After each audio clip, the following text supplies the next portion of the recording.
Hi guys, जय हिंद जय Bharat. CM science concept में आप सभी का स्वागत है। आज हम लोग चर्चा करेंगे डीएनए के बारे में। व्हाट इज़ डीएनए, डीएनए क्या होता है, डीएनए का हमारे जीवन में क्या महत्व है, और ये क्लास 9th का सिलेबस भी है। और जिन लोगों ने मेरा चैनल अभी तक सब्सक्राइब नहीं किया है तो वो प्लीज़ सब्सक्राइब करें और बेल आइकन दबाना ना भूलें। चलिए तो शुरू करते हैं कि डीएनए क्या होता है।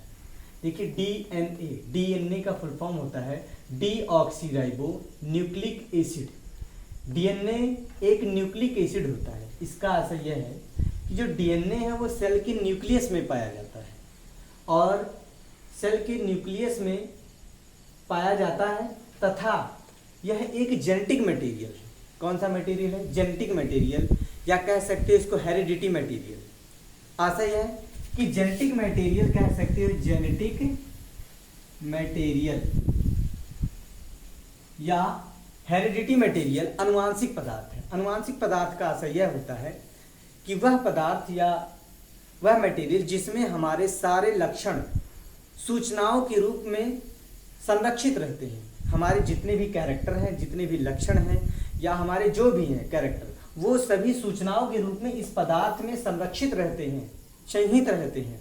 तो कह सकते हैं कि वे लक्षण जो हमारे माता पिता से हमको प्राप्त होते हैं, जो भी लक्षण हमारे माता पिता में हैं, वो सारे लक्षण हमारे माता पिता से हमको प्राप्त हुए हैं।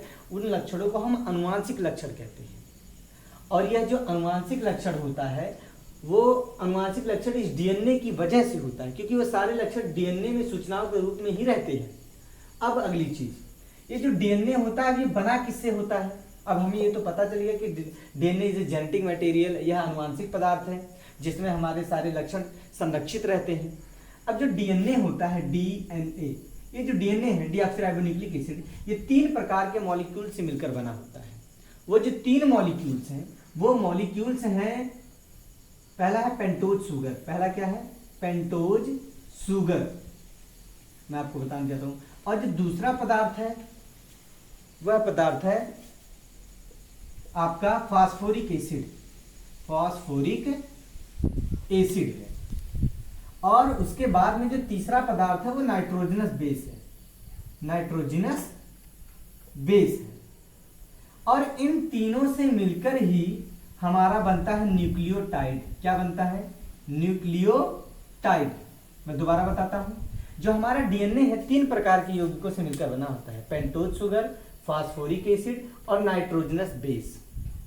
अब ये जो पेंटोज शुगर है, फास्फोरिक एसिड और नाइट्रोजनस बेस मिलकर एक यौगिक बनाता है, एक समझ सकते हैं एक बड़ा कंपाउंड बनाता है जिसको कहते हैं न्यूक्लियोटाइड। क्या कहते हैं? न्यूक्लियोटाइड। और जब हजारों की संख्या में न्यूक्लियोटाइड आपस में मिल जाते हैं तो बनता है पॉलीन्यूक्लियोटाइड। क्या बनता है?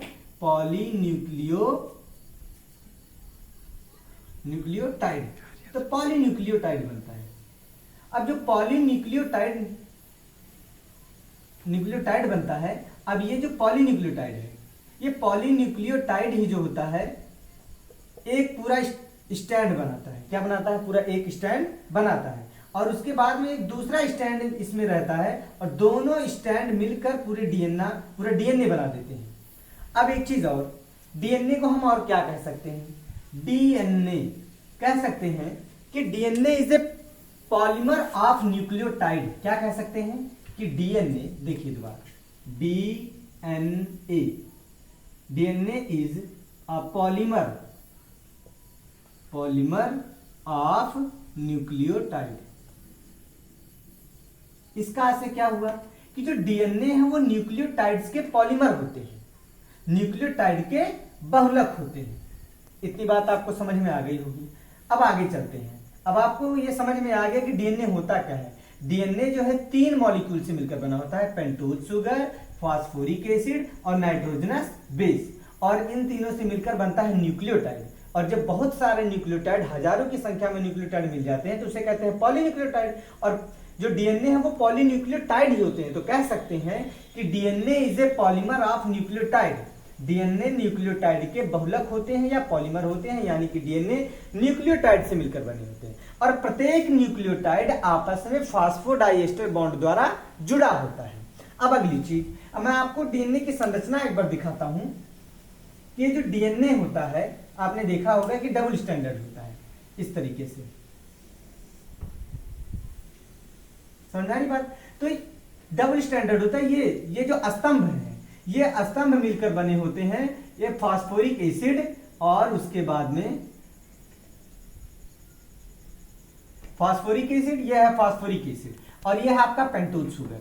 फास्फोरिक एसिड और पेंटोज शुगर मिलकर बनाते हैं स्तंभ। ये जो स्तंभ है ये बनाते हैं इसका बीम, और इसके बीच की जो सीढ़ियां हैं, ये जिसको आप डंडे कहते हैं, जिसको सीढ़ी भी कह सकते हो, डंडा भी कहते हो, जो भी कहते हो, ये सीढ़ियां नाइट्रोजनस बेस से मिलकर बनती हैं। किससे मिलकर बनती हैं? नाइट्रोजनस बेस, जिसका मैंने अभी पहले चर्चा किया। अब देख लेते हैं नाइट्रोजनस बेस क्या होते हैं। अब आपने को मैंने बताया नहीं, नाइट्रोजनस बेस इसमें 4 प्रकार के होते हैं। कितने प्रकार के? 4 प्रकार के। कौन कौन से?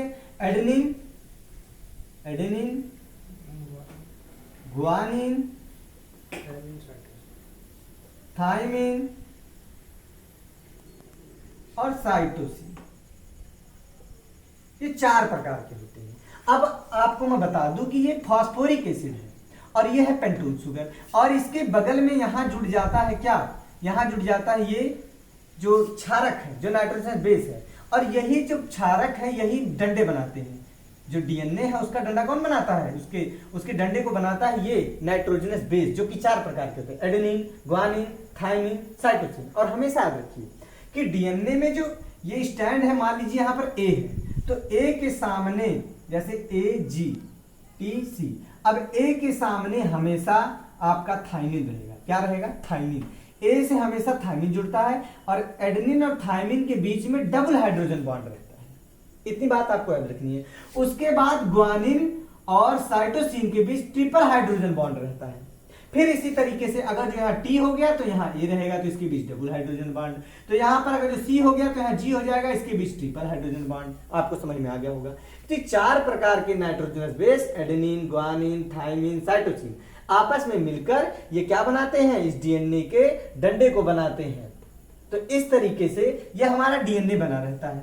अब अगली चीज, हमें एक चीज यह भी समझनी होगी कि जो फास्फोरिक एसिड होता है वो डीएनए के, ये मान लीजिए ये पहला कार्बन, ये दूसरा है, तीसरा है, यहाँ एक चौथा होता है, 5वां। तो एक फास्फोरिक एसिड डीएनए के 5वें कार्बन से जुड़ा होता है, और यहाँ जो नीचे वाला दूसरा फास्फोरिक एसिड है वो तीसरे कार्बन से जुड़ा होता है। तो कह सकते हैं कि जो ये एक स्टैंड है वो 5-3 के रूप में होता है, यानी कि 5 कार्बन से जुड़ता है एक फास्फोरिक एसिड, तो दूसरा 3 वाले से। और जो दूसरा स्टैंड है इसका बिल्कुल उल्टा होता है, यानी कि ये 3 ऊपर उल्टा हो जाता है, ये 3 होता है तो ये 5 होता है, यानी कि जो ये स्तंभ है एक दूसरे के एंटी पैरेलल होते हैं। अब अगली चीज, ये जो डीएनए होता है, इस डीएनए का जो व्यास है, डायमीटर है, वो 20 एंगस्ट्रॉम होता है। कितना होता है? 20 एंगस्ट्रॉम। और उसके बाद में इस डीएनए से इसको एक मोड़ को, यहां से लेकर यहां के बीच की जो एक मोड़ है, इतना, ये इसकी जो लंबाई होती है वो 34 एंगस्ट्रॉम होती है। कितनी होती है? 34 एंगस्ट्रॉम। और एक पूरे मोड़ के बीच में 10 न्यूक्लियोटाइड होते हैं। कितने न्यूक्लियोटाइड होते हैं? 10।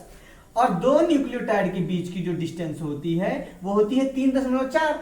तो आपको मैंने बताया कि पूरे एक मोड़ में 10 न्यूक्लियोटाइड, तो 3.4 गुणे 10 बराबर करने पर कितना आ जाएगा? 34 एंगस्ट्रॉम, यानी कि पूरी लंबाई 34 एंगस्ट्रॉम और 2 न्यूक्लियोटाइड के बीच की दूरी 3.4 एंगस्ट्रॉम होता है। और व्यास कितना होता है? डायमीटर 20 एंगस्ट्रॉम होता है। ये जो भी हम पढ़ रहे हैं ये डीएनए का वाटसन एंड क्रिक मॉडल है। अब थोड़ा सा मैं बता देता हूं इसके बारे में थोड़ा सा। ये जो डीएनए है एक न्यूक्लिक मटेरियल है, कह सकते हो कि जो कि न्यूक्लियस में पाया जाता है, तो इसको न्यूक्लिक अम्ल कहा जाता है। सबसे पहले इसके बारे में बताया था फ्रेडरिक मीजर साहब ने। फ्रेडरिक मीजर साहब ने बताया था। उसके बाद में इसको न्यूक्लिन कहा। क्या कहा? न्यूक्लिन कहा। अब न्यूक्लियस में पाए जाने की वजह से इसको न्यूक्लिक एसिड कहा जाता है, क्योंकि ये भी न्यूक्लिक एसिड है। न्यूक्लिक एसिड 2 प्रकार के, डीएनए और आरएनए। तो हम डीएनए पढ़ रहे हैं। अब डीएनए के बारे में बढ़िया अगर जो देखा जाए तो डबल हेलिक्स मॉडल वाटसन और क्रिक साहब ने 1953 ईस्वी में दिया था, जिसमें विल्किंसन साहब भी थे। तो कह सकते हैं वाटसन क्रिक जो थे, वाटसन क्रिक का जो मॉडल था वो डबल हेलिक्स मॉडल। इसके लिए उन लोगों को 1962 ईस्वी में नोबेल पुरस्कार से सम्मानित भी किया गया था। तो उन्होंने ही ये मॉडल दिया और जिसको आज हम पढ़ रहे हैं। यह क्लास 9th का सिलेबस भी है। और अगली चीज, यह जो डीएनए है ये बहुत ही इंपॉर्टेंट मटेरियल होता है, क्योंकि इसके बिना कोई भी जो सूचना होती है, कोई भी कैरेक्टर होता है, एक पीढ़ी से दूसरी पीढ़ी में नहीं जा सकता। और यही जो डीएनए है आपस में संगठित होकर प्रोटीन के साथ मिलकर क्रोमोसोम्स का निर्माण करते हैं। और आपको चूंकि पता है कि क्रोमोसोम्स के द्वारा पता चल जाता है कि वह जीव कौन सा है। आप सबको पता है कि ह्यूमन बॉडी जो है इसमें बहुत सारे सेल हैं, हम लोग मल्टी सेलर हैं, और प्रत्येक सेल के न्यूक्लियस में डीएनए पाया जाता है। और एक चीज और, प्रत्येक सेल में क्रोमोसोम्स पाए जाते हैं। तो ह्यूमन में 46 क्रोमोसोम्स पाए जाते हैं, ये सब हम जानते हैं। और क्रोमोसोम्स प्रोटीन और डीएनए से मिलकर बने होते हैं। चूंकि डीएनए क्या है, डीएनए पॉलीन्यूक्लियोटाइड है, यानी कि न्यूक्लियोटाइड्स के पॉलीमर होते हैं। इसकी संरचना थोड़ी जटिल होती है, इसको समझना होगा हमें अच्छे से, क्योंकि ये 9th का सिलेबस है, 9th में इससे ज्यादा और कुछ बताया भी नहीं गया है, तो इस वजह से इसमें इतना ही बता रहा हूं। तो मैं श्योर हूं कि आप लोगों को निश्चित ही समझ में आ गया होगा। तो कमेंट करके जरूर बताइएगा समझ में आया कि नहीं आया। जय हिंद, जय भारत, और चैनल सब्सक्राइब करना ना भूलें।